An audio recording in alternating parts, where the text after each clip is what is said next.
So we chant Ramchandraji's mantra and Hanumanji's mantra because it is said very clearly that if you don't do Hanumanji's mantra, nothing of the Ramayana will go in. You have to do Hanumanji's mantra to get to Ram. Even in the Hanuman Chalisa it says, right? What's that line in the Hanuman Chalisa where he says? Dwara rakavare. Tumare dwara. Hanumanji is standing guard at the door.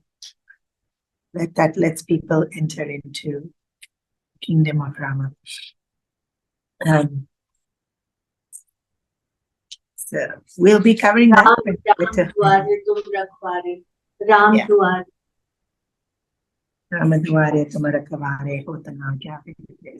Yes, that's the line. Correct. So we invoke Ramji and then Hanumanji. So we are following Guruji's commentary on the Tulsi Ramayan.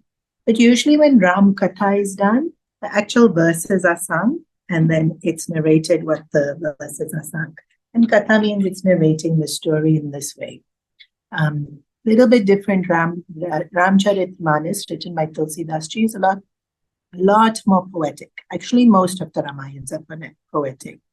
But Tulsi Dasji uses a lot of metaphors and analogies in his Ramayana, whereas Valmiki is pretty much narrating a story. And then again, Kamba also has very rich in poetry, more descriptions of nature, and maybe more descriptions of the personalities also. So what I'm doing is not the Katha style in the way that it's traditionally done, where the verses are read and then I actually, if you know the language, they don't even translate and tell the story. You just read the verses, and that's the Katha, because that's pretty much the verses are the story. But because the verses are so poetic, and because the verses are so profound, the commentary those can be elaborated on it. But using this opportunity to reflect on the Ramayana, what I'm doing is I'm reading a lot of the different Ramayans, and I'm not following the exact same thread of the Tulsi Ramayan. I'm using it as my basis. It coming back to it all the time, but talking more about all the different Ramayans. So, but for today, we will be doing Tulsi Ramayan. Because in Tulsi Ramayan, Tulsi Dasji gives this analogy of Mansaroj. Mansaroj is a beautiful lake in Mount Kailash, near where Shiva and Parvati are living. And actually, the physical Mansaroj, we can still go visit. It's there.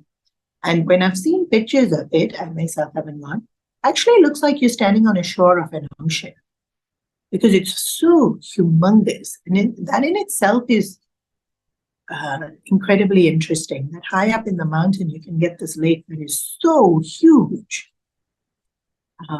and so big that it actually has waves. That's how big it is, that it actually has waves. And it's been seen by many people. This is not just devotees having visions of delusion, that there's light, there's balls of gold light. Like you see glowworms, but this is much bigger. And you see them in the distance, and they dip into the water and they come out of the water like playing. So we don't know exactly what this creature is. Nobody's been able to get close enough to see what it actually is. But believed that the Devatas are sporting, because the word for the Devatas is light. The literal translation of Devata means light. And in the Puranas, they say they come and swim in Mansaroj. So the light has been seen. Then, like I said, we have glowworms, so maybe there's some kind of, we don't know, but it's not seen anywhere else. Huh? It's not seen in any other lake. It's the Mansaroj specifically. So Mansaroj is already very associated with spirituality and blessings and purity. To be able to dip in Mansaroj is cleansing ourselves and being drenched in devotion, in Gyan. So Tulsi Dasji uses Mansaroj as an analogy that the entire Ramayana is this lake of Mansaroj. And it has ghats. Ghats are the stairs going into the river that you'll see, like, you see it in two places, in Rishikesh and in Varanasi. And this is this part of India where you don't see it. Well, you might see it other places, but I'm not aware of it. And so the number of steps is the equivalent to the number of cantos of the Ramayana. And the water is our love, and then it overflows, and the actual whole, the lake is the mind, and then it's the devotion in the mind, and he's very elaborate. His explanation of the Mansaraj is extremely elaborate. What I'm going to focus on is that his point is that there's 4 Ghats, north, east, west, south, and at any given point in time, the Ramayana is being narrated at all these 4 Ghats, indicated of that it's always being narrated. And so it's interesting that it's always being narrated, because every now and then I'll do the Ramayana. I teach the Ramayana when I'm doing Bal Vihar, and for adults much less, but Guruji will do for adults in yagnas. Then there's many other swamis in the mission also who will take up Ramayana at different points in time. In fact, right now I think there's about 8 of us currently who have just started. So every time I start it, I'll think, it must be my turn. Because Ramayana is just always being sung. Just always. Like there's never a day when it's not being sung. And really it's fascinating, because suddenly someone will tell me, oh, we formed this group recently. Where do they form this group? In Manila. They're not even that much of an Indian population there. Huh? They said, oh, we recently formed this group, and we sing it in relay. So everybody's in their house, and they sing, one person will do Balkant, and when they finish, they put it on the group chat, and the next person starts Ayodhya Kant, and then when they finish, the next person puts it in the next. And I was like, wow. And they did this for the whole 7 days leading up to Ramchandraji's birth. And then they enjoyed it so much that now they've continued. Maybe not as minute I finish, you start. So it's like a relay, but every day they get allocated. You read this today, you read this today, you read this. And just this random group in Manila who is reading the Ramayana on a regular basis. I remember even when I went to Shanghai, again, very much the same concept. Again, Shanghai. They were singing Ramayana in Shanghai.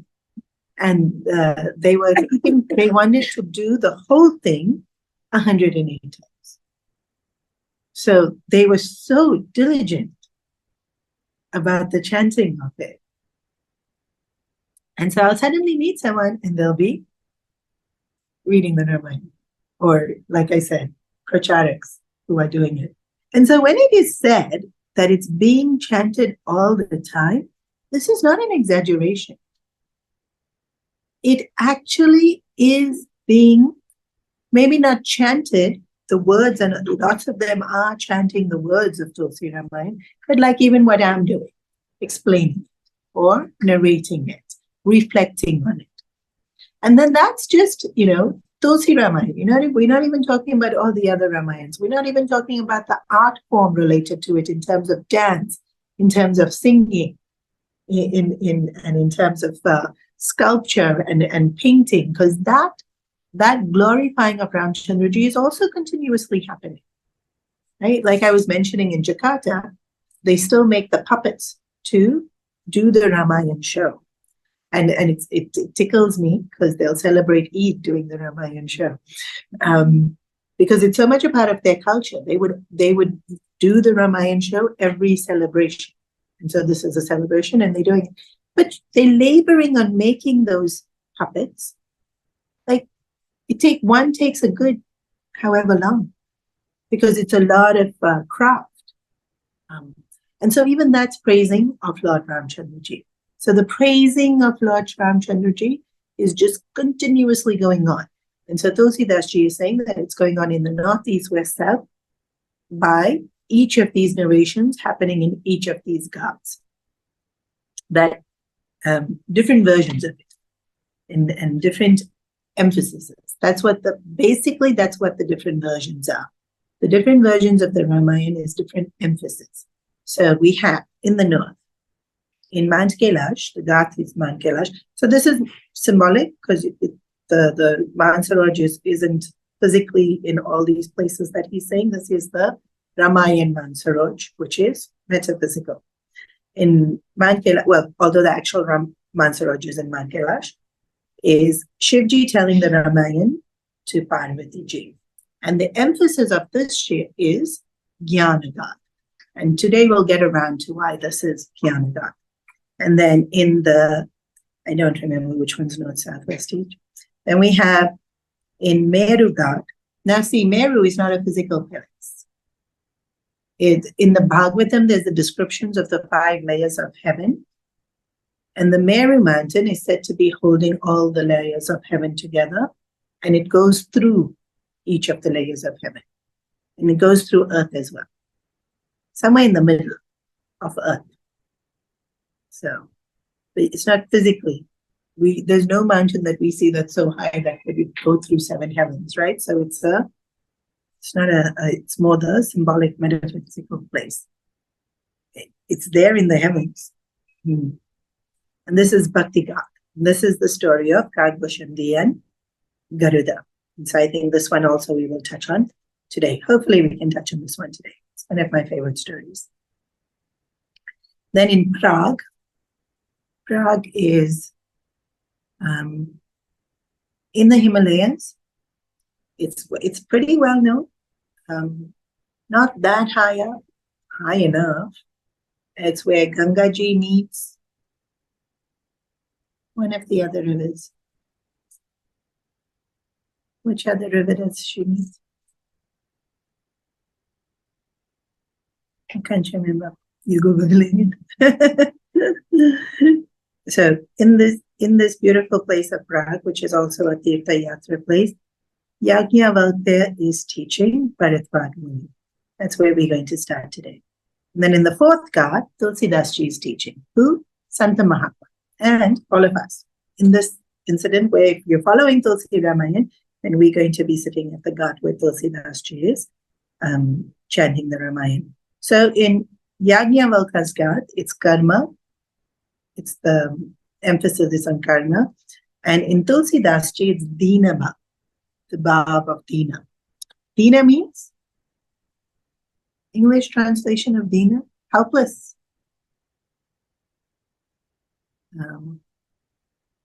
Not able to. That's the word Dina means. And so this is one of the ways to invoke devotion. And so the example given by Tulsi Dasji himself is that you and I get hungry, then, there's so many ways we can feed ourselves. You can go down to 7-Eleven, pick up something. You can actually go into the kitchen, chop the vegetables, cook it, marinate it, all of them, make it really nice. You can order in on Deliveroo. We're resourceful. If we are hungry, we can figure out a way to feed ourselves. But a little baby who's hungry, then what do? Cry. And they have the mercy of the adults who feed them. And so that mercy, that being at somebody's mercy to be able to help you is Dina. That's the meaning of Dina. It's like, I can't do. Please. In devotion, you see this often. This sense of absolute. And the reason it's practiced is because if I can feel I can do, I don't surrender. But if I feel, no, I can't do, then it's so easy to surrender.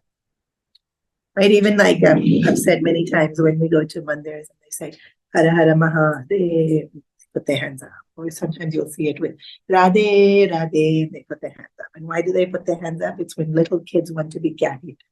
The little kid will come in there. The little kids look so cute. We as adults don't look cute. And then when the little kid puts their hands up like that, you pick them. So we kind of doing the same thing to Bhagwan. Take me, carry. Don't make me work so much now. I'm tired. But that sense of surrender doesn't come if we have that sense of I am doing. So now it's personality. It suits some people. And sometimes it's phases of life. Some phases you feel so helpless and you just want to be carried. Other phases you feel like I'm going to change the world. I'm going to do something amazing. I'm going to make a difference. And so moods also of our mind. And so in some moods that Dina Bhav really clicks. Some personality that Dina Bhav really clicks. And if it doesn't, it's okay. There's 3 other gods.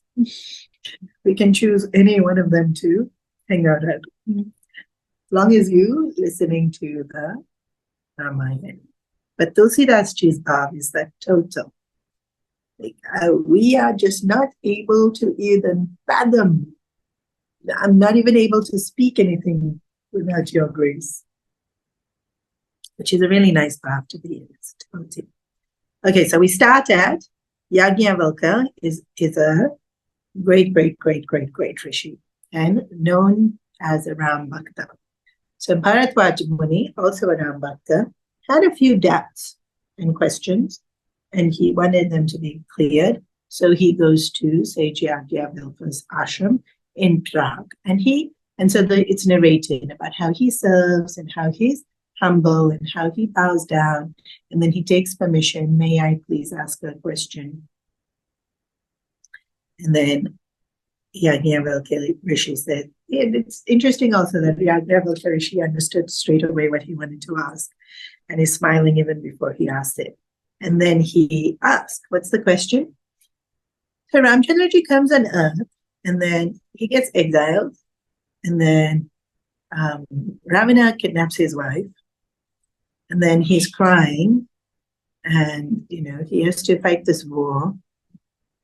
And then he goes back to Ayodhya, and sure, he becomes the king.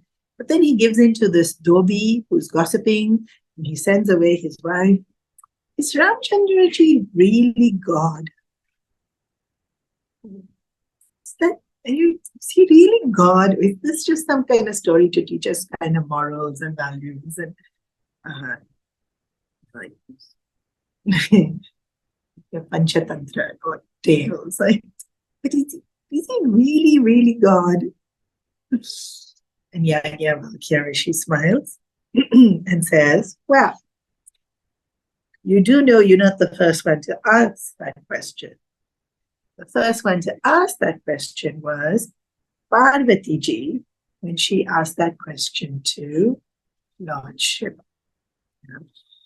Now, in Tulsi Ramayan, the story of Sati and Parvati and Shivji is quite elaborate. I'm going to do it not as elaborate, because I think many of you already know it. Do you all know it? Some of you know it? No. Enough of you don't know it. Anyways, we'll do it as elaborately as Sri Ramchandraji wishes.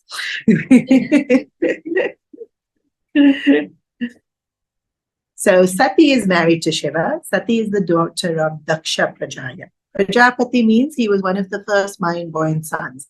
Interestingly, we're doing Ramayana with the kids, and we taught them about Manu and Shatarupa. Remember last week before. First man and first woman to be created.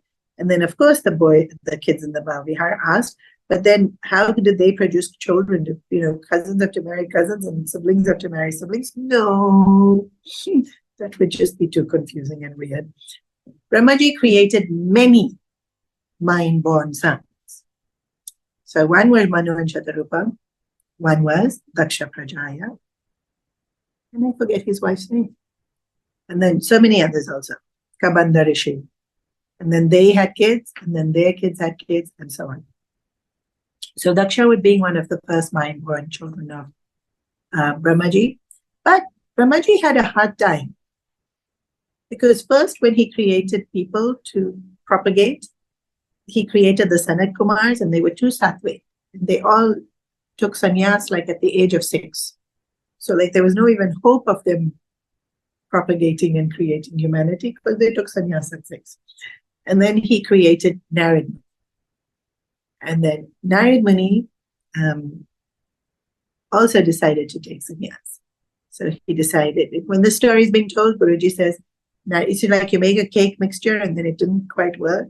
So now Brahmaji made the person and it was so much sattva and it was the son of Kumars. So he took out little bit sattva, put more rajas. Then he created Narad Muni because Narad Muni is running around. This still didn't work. He still took sannyas and he didn't get married. Okay, so take out more sattva, put more rajas. Then he created, like this is why it's easy for progeny to take place. He created 100 sons, not 1, 2, 100 sons. And unfortunately, or fortunately for them, unfortunately for Brahmaji, Narad Muni met the 100 sons and said, brothers, let me tell you about the most important reason to live on this planet is to love the Lord, to serve the Lord, and to get moksha. So all 100 of them took moksha. I mean, took sannyas. Like they were all ready. Brahmaji said, go out, get married. No, they were all ready to do that. Naradji converted them, made them all take sannyas. So then Brahmaji is thinking, okay, this is not working. And so he took out even more sattva, put in even more tamas, put in even more rajas. And so Daksha is now a very diluted version of sattva. Unfortunately, when you take out too much sattva, he has a lot of arrogance. With rajas and tamas, this wanting of importance.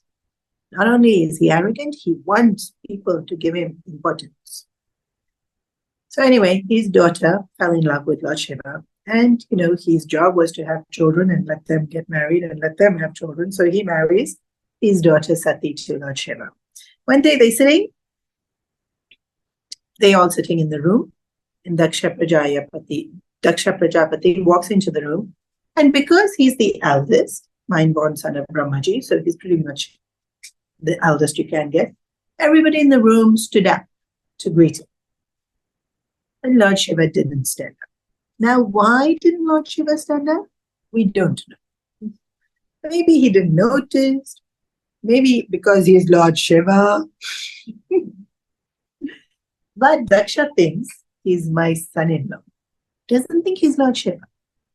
He just thinks he's my son-in-law. Son-in-law should stand up. Son-in-law should give respect. I don't think that works in today's world anymore. Huh? Maybe Shivji was preempting Kali Yuga. Son-in-laws won't stand up. Lord Shiva tended to slip into meditation very often. It's possible he wasn't even aware that Daksha Prajapati had walked in. Or maybe he knew Daksha was arrogant and wanted to teach him a lesson. We don't know. We do not know why he didn't stand up. But Daksha Prajapati got very annoyed, angry. And this is the thing about when you don't have enough sattva, he held a grudge. So now, not only did he hold a grudge, he was going to have an event where he was going to deliberately insult Lord Shiva. Those days, they didn't throw a party. They had a yagna. And so yagna was arranged. And in the yagna, an offering is made to Brahma, Vishnu, and Shiva. It's yours.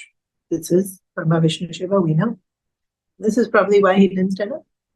We have to pray to Brahma, Vishnu, Shiva at all yagnas. Then you pray to all the other devatas, Agni, Vayu, Surya, all of them. So Daksha sets up the whole yagna and doesn't leave a space for Shiva. Deliberate insult on Shiva. Shiva insulted me, I'm going to insult Shiva. So petty, right? That mind can become, and our minds can. Our minds can really be this petty. So Sati is married to Shiva. She notices that everyone has been invited to this yagna. And she thinks, I want to go. All my sisters will be there. I haven't seen my sisters. My mom will be there. I haven't seen my mom. Naturally, right? We would want to go. And then Shiva says, we weren't invited. You shouldn't go. And she thinks, it's my mom's house. I don't need an invitation to my mom's house. Also, on a normal day, I would agree. We don't. But this was a very deliberate not inviting, which Shiva understood, which she didn't understand. And here you see that Shiva is very sweet. He doesn't want to say, your father is doing this deliberately to insult me, because Sati adores her father. So when someone adores, you don't hurt them by insulting the person or speaking badly about the person. And so this is actually a very sweet thing that you see. And often Shiva and Parvati get described as, this is how we should live as married couples. This is one of the things. But if they have love in their heart for someone, then even if I don't insult the person. And I don't look for a way to insult the person. So she said, like, why? Why shouldn't I go? And he just says, I think it's best in this situation. Maybe you can go next time. Doesn't say, I'm being insulted, don't go. But if you go, you'll be insulted. And then she's determined. She's determined to go. He sends his Bhutagana. So this concern that she's going, something could go wrong. Don't let her go alone if she needs help. So you can see this, there's a lot of sweetness in the way he's treating her. There's gentleness, there's kindness, there's genuine concern for her well-being.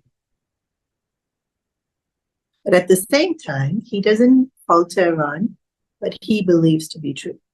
If she keeps saying, you come, and he won't offend, he doesn't falter on what he believes to be. So I'm going to pause here. Before she goes to her party, at an earlier stage, she had asked this question. Which question? Maybe, let's say, rewind 2 months, 3 months, 4 months ago. Shivji was wanting to listen to the Ramayana, and he goes to Bharadwaj Muni's ashram, who's now asking this question. It's all very linked. And they listen to the Ramayana, and Shivji's like, yeah, such a beautiful bhakta. While listening, his eyes tear out. He feels so much. He has so much love for Ramchandraji. He already knows the story. He's written it himself, but somebody else is telling the stories, and he's so engrossed in the stories, and he gets. Sati's looking at him thinking, I don't get it. Sometimes, right? Like if you see me at a cricket match, like everybody else is like, yes, okay. Or if like the teenagers and some concert. Whose concert? Lady Gaga? She's still a thing. Or whoever's concert, and they get who? Taylor Swift. Yes, of course. Oh my gosh, they get so excited about Taylor Swift. And she doesn't sing anything sensical whatsoever. Still very annoyed that she called Karma her boyfriend. Anyway. Yes, so you'll see these kids, right? Like Taylor Swift's concert is on, and then they're so excited, and this is me thinking, okay. But she sounds like she's a little bit wounded. She sounds it. All her songs feel very, you've hurt me, and I'm so angry. And it's like, really? You want to spend 3 hours listening to her? Okay. So Sati had this kind of she was so feeling so much, and Sati's just not getting it. And so she looks at him and said, really? Ramchandraji, actually an avatar? At that point, he doesn't even indulge her question. And as they're walking back home, or flying back home rather, it happens to be that Ramchandraji has taken avatar and he is on earth, and it's the scene where he is crying for Sita Ji. There's this beautiful scene in Tulsi Ramayan where after she's been kidnapped, Ramchandraji is actually talking to the plants. Have you seen my Sita? Like with tears flowing down his cheeks, missing Sita Ji, so concerned about her welfare, trying to find her, like literally asking the plants, did you see my Sita? So Sati sees this, and again she has this doubt in her mind. Is he really God? And she thinks, I should test. And Lord Shiva says, I advise you not to. Like if you had any faith in me, then I'm saying, take that to be your answer. Take that to be your, what we call it is praman.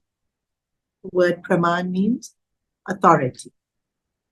Because at the end of the day, we're going to believe some authority. It doesn't matter what it is. And like today, you will say that the World Health Organization approved. Authority, right?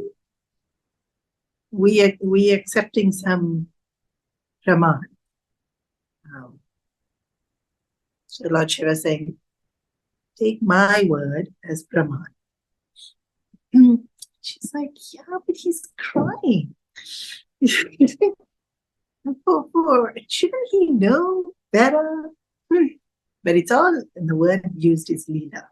It's literally, Leela means playing, but here you can say act. It's really an act. Some people's acting is really good. They can really draw you in, right, when they act. And in fact, that's what makes the movie great. That the acting is so good that they draw you in. So she goes out to test him. She doesn't take Shiva's word as praman. She also considers Shiva her guru. So not to take Guru's word as praman is where you fall. Here, you'll see in the story. So she goes to test him. And how does she test him? Like you could test him many different ways. But what she chooses to do is take the form of Sita. So now she's looking like Sita. She goes and stands in front of him. Now, if he's crying for Sita as a husband to a wife, she didn't think that through, right? Like if he really believed that she was Sita, what is he going to do? Like, hello, she didn't think that through.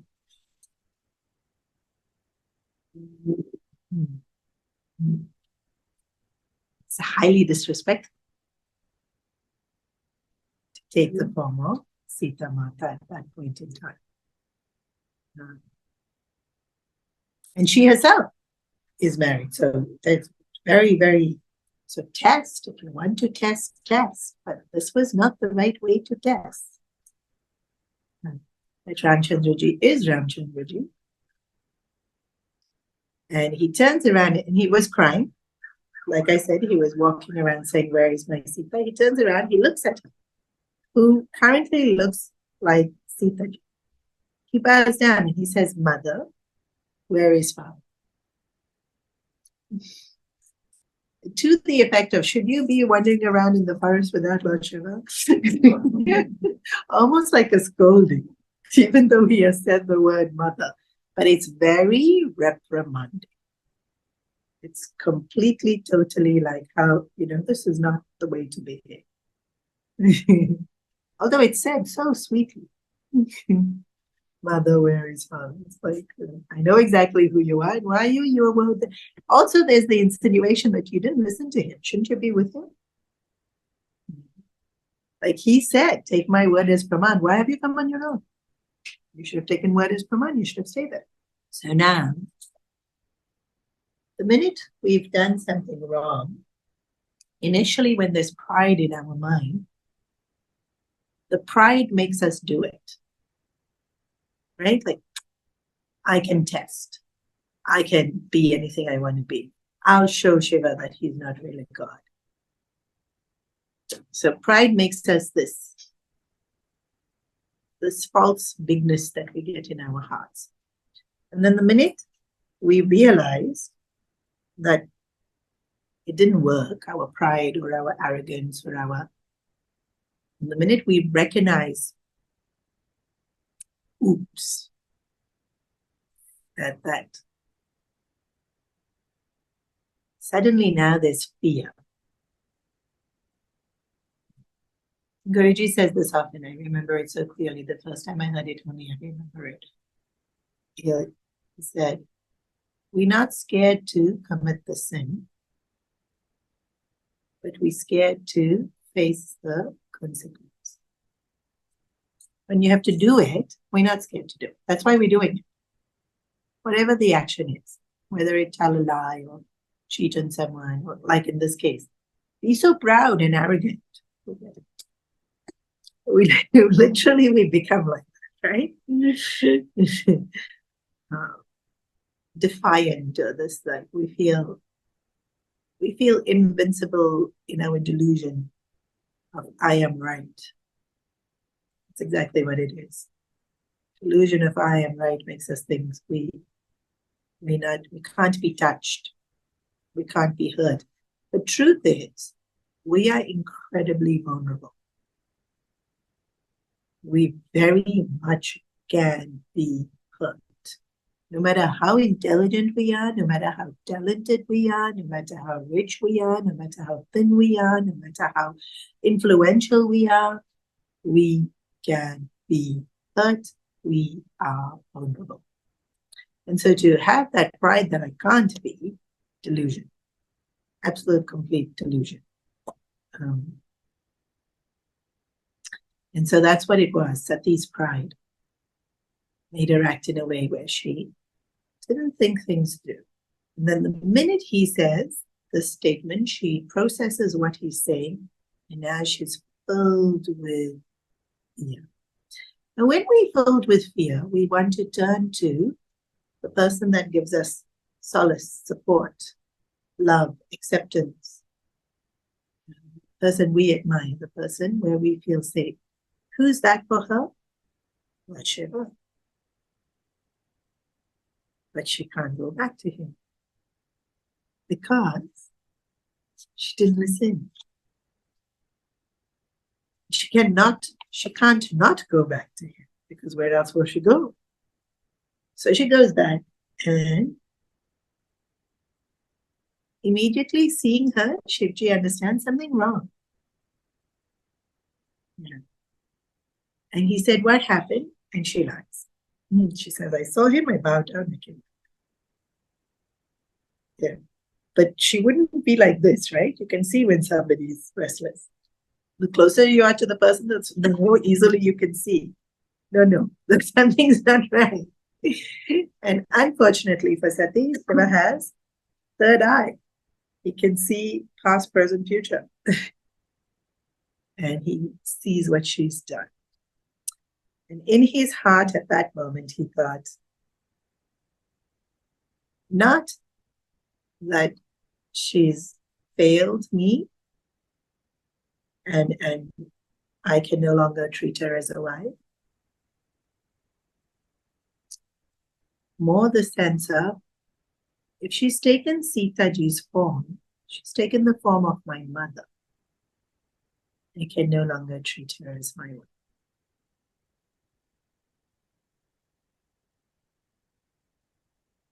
And so from that moment onwards, Shiva doesn't, so in the traditional sense of, there was a lot of, the word is called Maryada, protocol. Wife would always sit on the man's left side. Sisters and mothers sit on the man's right side. So Sati would always have sat on Shiva's left side, but from that day onwards, he would make her sit in front of him and face him. Because to make her sit on his right side, she would be hurt. And see, still, there's so sweetness in the way he interacts with her. He doesn't want to hurt her because then that's obvious. I no longer see you as my wife. So he would always make her sit in front. And so whatever they were doing was in between them. But in his heart, she has taken the form of mother, and he can now no longer see her with lust. So it's his purity of mind. Right? Mother, you don't see that way.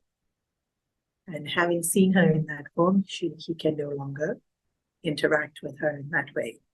And so now we come back to this incident where she's going for the yajna. He's concerned, he sends his Shivadus. When she goes to the yajna and she sees that Shiva has been insulted, suddenly like sometimes we have these aha moments. Everything just falls into place and we think, oh, that's when we do that big, like, I've been such an idiot. Like that, it's like that veil of delusion just lifts. We can just see so crystal clear. And so suddenly she sees it. Suddenly she sees, my father is arrogant. I caught some of his arrogance because we inherit a lot of things from our parents. Mm-hmm. I also inherited this arrogance. I didn't listen to him. He's too sweet to say anything. But he hasn't treated me like a wife since. And this is my mistake, and this is totally my down flaw. And then this body is not worth it anymore, because I can no longer be his consort in this body because he won't accept it.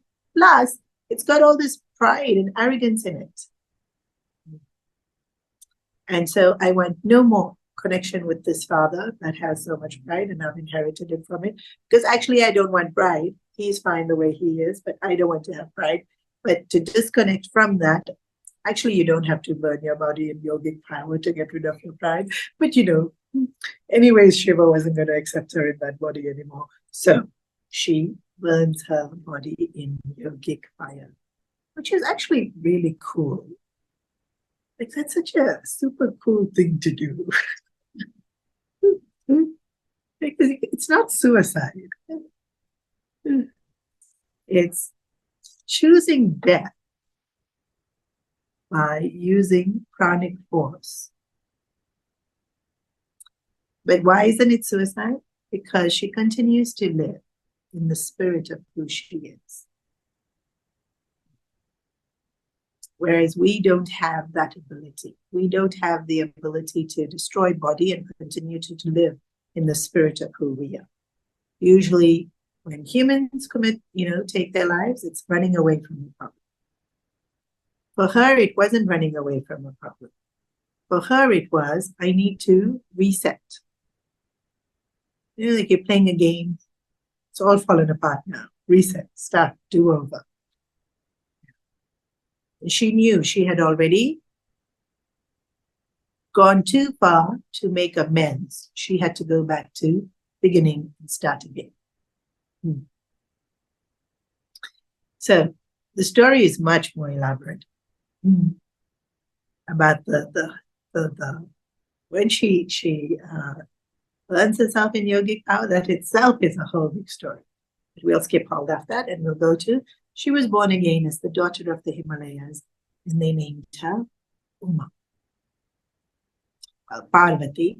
Parvati means daughter of the mountains. They also named her Uma, which is just the sweetest name ever, isn't it? And the minute she is born, she starts doing tapas. She does so much tapas, and she purifies herself to any iota of pride that she had in the body of Sati. She makes sure it's completely burnt away by tapas. And she's done so much tapas that now her heart is so clean that all you can see now is devotion. All of us have devotion. But our devotion has mixed with pride, mixed with jealousies, mixed with attachments, mixed with so many things. So if you take away all the rest of it, and it's just devotion, it shines so bright. And now she marries Lord Shiva. Again, very long story. But they get married. Weddings are lots of drama. We don't need to go into the wedding drama. And after being married for a good couple of years, she's sitting with Lord Shiva, And she asked him to tell her the story of the Ramayana. Ta-na-na-na. Lord Shiva loves telling the story of the Ramayana. And so he starts telling the story. And then in between she says, is Ramchandra really God? Shiva immediately thinks, uh-oh. This was the same question. Notice how many times this question is going to come up. Okay, so Sati said it, Parvati said it, and we know Bharatwaj Muni has said it to Yajnavalkya, which is why we've gotten to get to the story in the first place. But this time when she says it, she's not proud. She's not proud. She's not proud. Mm-hmm. And she's actually willing to listen to whatever Lord Shiva says. And that's when the whole Ramayana gets narrated, because he's showing her how he is really God. In Tulsi Ramayan, not in Valmiki Ramayan. In Tulsi Ramayan, it's this emphasis on he is God, we are devoted. Valmiki Ramayan is he is God, look how he lived, we should live like this. But emphasis on adoring and surrendering is not there. And so that's why it had to be from Sati to Parvati. Sati didn't adore. Parvati adored Shiva. And then whatever Shiva says, she will adore. And so the very mood of Tulsi Ramayan is this adoring. So now we pause here in that's so one of the Ramayans that is constantly going on is this one. This narration of how Ramchandraji really is incarnation of divinity. We're going to pause here. So we saw Yajnavalkya taking Bharatwaj, and it took us to Sati and Shiva and Parvati. And we already know that we are reading Tulsi. And so the only one left is in Mount Meru, Kagbushundi is teaching Garuda. Who's Kagbushundi? A crow. And who's Garuda? King of the birds, an eagle, Lord Vishnu's vehicle. Huh? And you know, when you read the description of Garuda, it's described that the wings of Garuda flapping is the sound of the Vedas being chanted. That's so cool. And then Garuda is learning from a crow. You know, there's many, many beautiful birds. Like there's so many incredibly beautiful birds. A crow is not one of them. And there's so many birds that sound so delightful. Like when you wake up listening to the birds chirping, it's so sweet. In Bombay, you wake up to crow. It's not sweet. You do not want to wake up to the sound of the crows. In Bhavai Ashram, when we lived there, and you know, crows and koyals look very similar. Koyals is that they make that really sweet sound. Ooh. In Bhavai Ashram, they were both there. We had lots of mango trees in Bhavai Ashram, and so there's lots of koyals. So you wake up to both the crow and the koyal. They're so different. The sound is so different. The crow is just so unappealing, attractive. Why did he choose to be a crow? Who Kagbushundi? Because he wasn't always a crow. Interesting. He was a person. A young brahmachari, to be specific. And then when he had to choose which body he will live in for all of time, he chose a crow. He's also an incredibly great devotee, especially of Lord Rama. And so Garuda is learning from him because he's such a great devotee. And so naturally the first question is, why do you want to be a crow? And that's just our judgment too, isn't it? Like that we see some birds as beautiful and crows and others. I'm totally one of those people. Shame on you. So, Kadbushandi's story, like I said, is one of my favorites. But how he chose to be in a crow's body story is a little bit different to the more popular story of who he is. So he explains to Garuda, Kadbushandi, the crow, is explaining to Garuda that most people, when they worship Ramchandraji, it's that Parivar family, Ram, Lakshman, Sita, with Hanumanji sitting at the feet. But I worship Ramchandraji as Balaram, in the form of a child. And so he's immortal. Kadbushandi never dies. And so every time Ramchandraji is born, he goes to Ayodhya as a crow so that he can sit on the windowsill of Ramchandraji's room and watch. And also, very often in India, probably elsewhere as well, especially at the time of Ramayana, mothers would use passing birds as a way to distract their kids when they're trying to feed them or cajole them to get dressed or do something, sit still while they comb their hair. Because they'll be antsy running around. Today you give them mobile phone. Those days, much more sattvic. Look, look, look, the bird's sitting there. And they look. While they're looking, you put the food in their mouth. And so he made it a point to always be around, to be that bird that would catch Ramchandraji's attention while Yashoda Maya was trying to trick him into doing something. And so from the age of 0, he would be with Ramchandraji all the time, just flying around nearby, sitting on the windowsill, sitting on a tree, being able to see him, until Ramchandraji turned 5. After that, he'd leave. Why? Because after that, they're not so interested in crows. But also because he loved Ramchandraji and he worshipped the form of Ramchandraji as crow. Isn't that the sweetest thing? Happy to be a crow so that you can just be loitering around. Nobody will make you leave. Right? Like if you're a person, even if you're a servant, it's like, go away, my son. But here, nobody even suspects. And he's so free to do whatever he wants to and just gets to adore Ramchandraji the whole time. So once when he was watching Ramchandraji as a little kid, he would, so cute, really. Usually you hear all these stories of Krishna as a kid, not so much of Ramchandraji.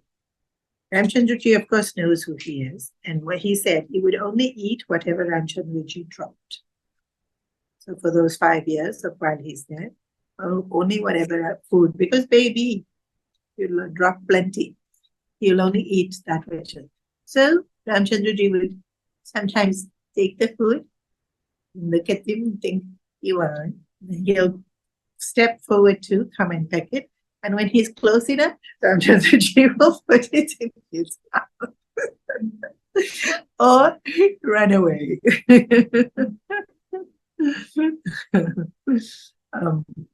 Peekaboo seems to be one of the other things that they did very often. But really, the description is so incredibly cute. And while watching Ramchandraji one day, crying when Mother Yashoda wasn't giving him what he wanted, suddenly Kadbushandi thinks, is Ramchandraji really called? This question comes up a lot. Every time one of us thinks is Ramchandraji, we're really not original. Like pretty much everyone has asked this question. Yeah, now look at this. Kakashandi has chosen to take the body of a crow so that he can be around Ramchandraji and watch Ramchandraji, and he still has that doubt. Is Ramchandraji real? And then he says Ramchandraji must have heard his thoughts. This is also really fascinating. That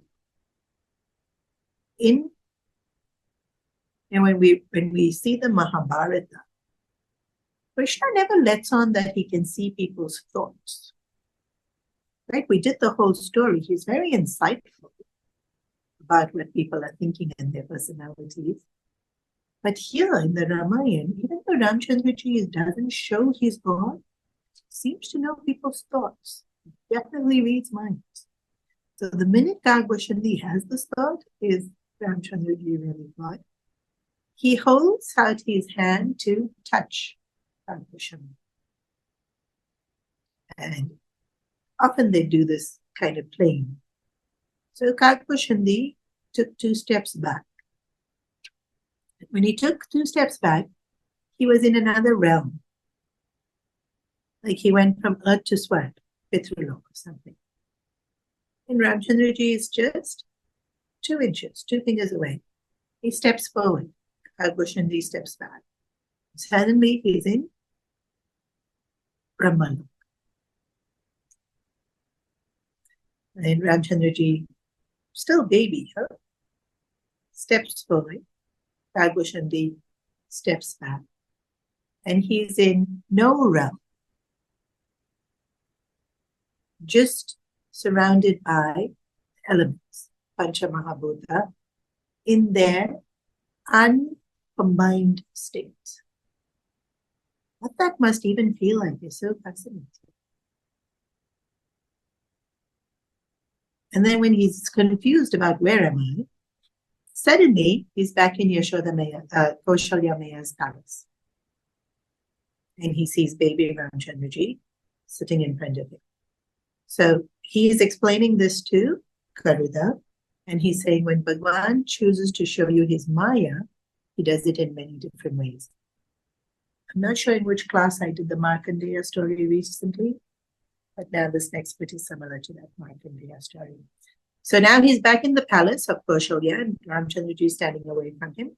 Remember, 2 fingers distance between his stretched out hand and Kagbashandi. And then suddenly, Ramchandraji laughs and opens his mouth, and he is sucked into his mouth. He feels himself going into the stomach, down the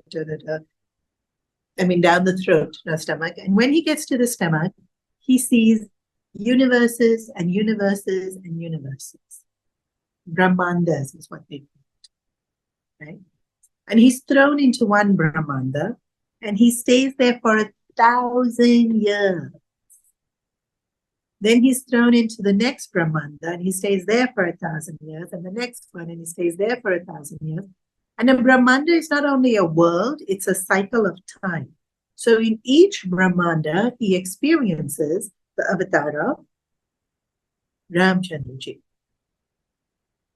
And every Brahmanda, Dashrath slightly different, Kaushalya slightly different, but Ramchandraji is always exactly the same. There's only one round. There's no 2 rounds. Although every other birth, different jivas take up the different roles, right? And then in one Brahmanda, when he's there, he sees himself in his ashram. Ramchandraji takes birth. He sees himself going to the palace to see Ramchandraji who has taken birth. He sees himself playing this game where he's taking 1 step back. And then again, he's in the stomach and experiencing Brahmandas.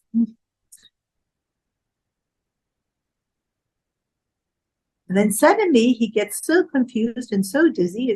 Am I inside of Ramchandraji? Am I outside of Ramchandraji?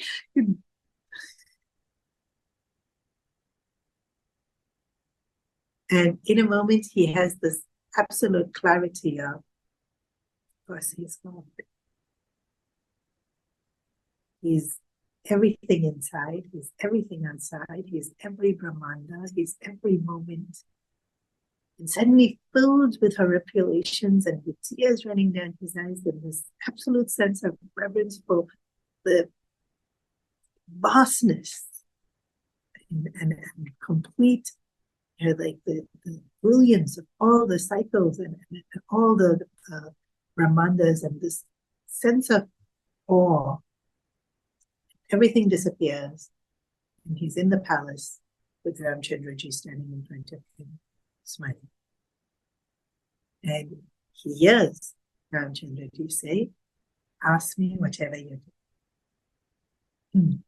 Pleased by this moment of devotion that Ramchandraji experiences. But when you're feeling so much, there's nothing you can ask.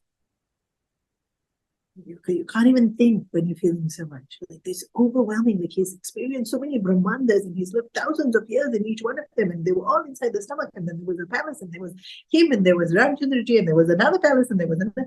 It was all so beautiful, and it was all so amazing. And he had this complete revelation of nothing else exists. Even I'm inside. Even I am nothing other than Ram. And so his mind's not working, and then Ramchandraji gives him this long list of, you can ask for this, you can ask for this, you can ask for this, you can ask for this. Really long list, huh? Suddenly he notices that devotion wasn't one of the options. And he thinks, but that's all I want. And so that's what he asked. And of course, Ramchandraji gives it. And so, because of this devotion that he asked for, the Ramayana that he sings is Bhakti.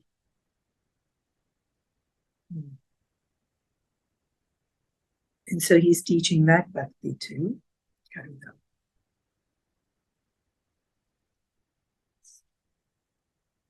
Why is he teaching that to Garuda?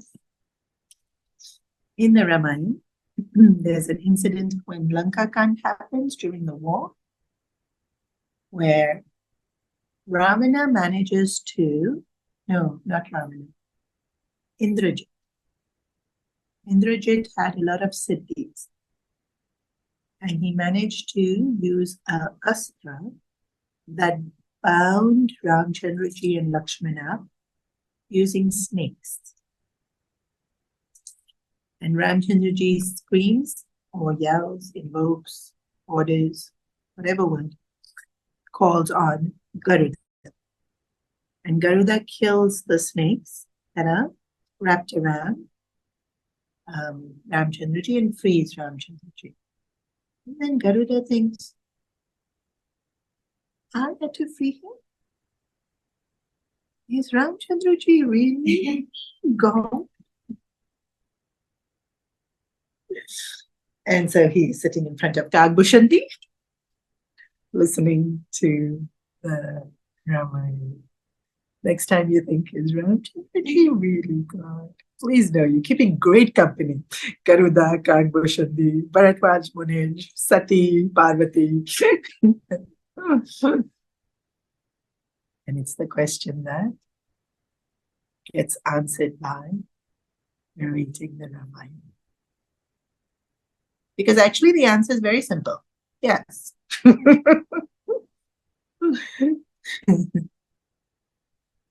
See how beautiful the story is. Then you want to ask the question. So we're going to pause here for today. Next week is the Kirtan. I'm so scared.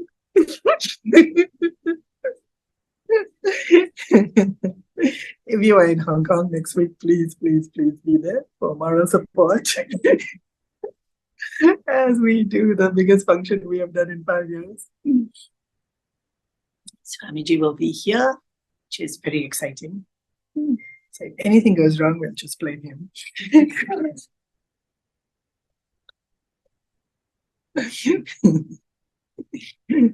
The week after that, we are extremely blessed.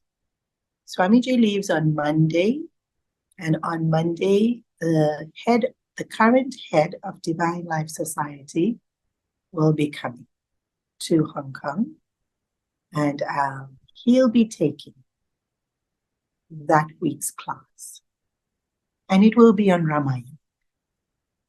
So our Ramayana will continue, but since we're blessed to have somebody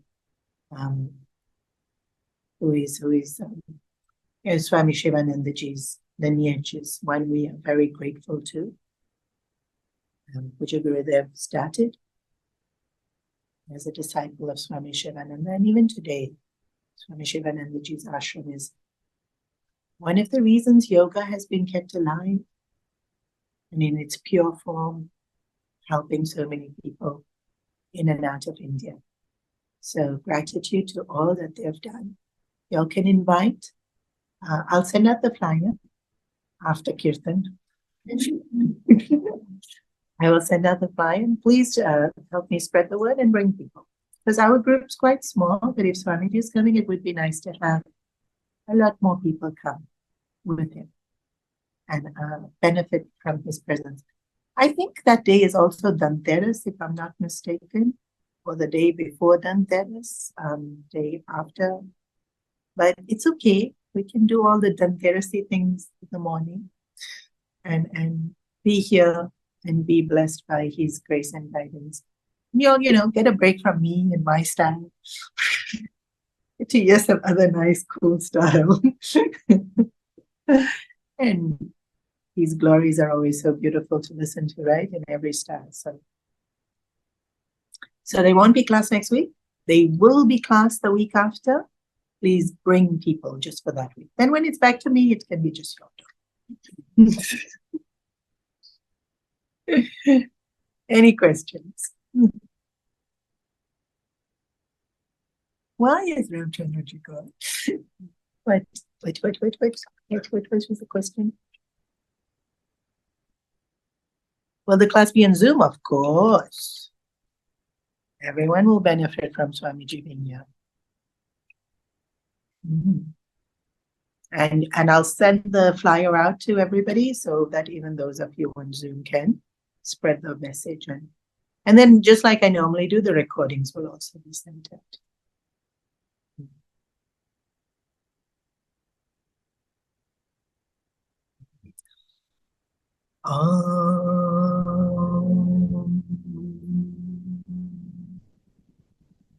Sarve bhavantu sukhinaha, sarve santu niramaya, sarve bhadrani pashyantu, ma kaschit dukkha bhave, asatam ma satgamaya, tamasam ma jyotirgamaya, mrityunam vandamaya.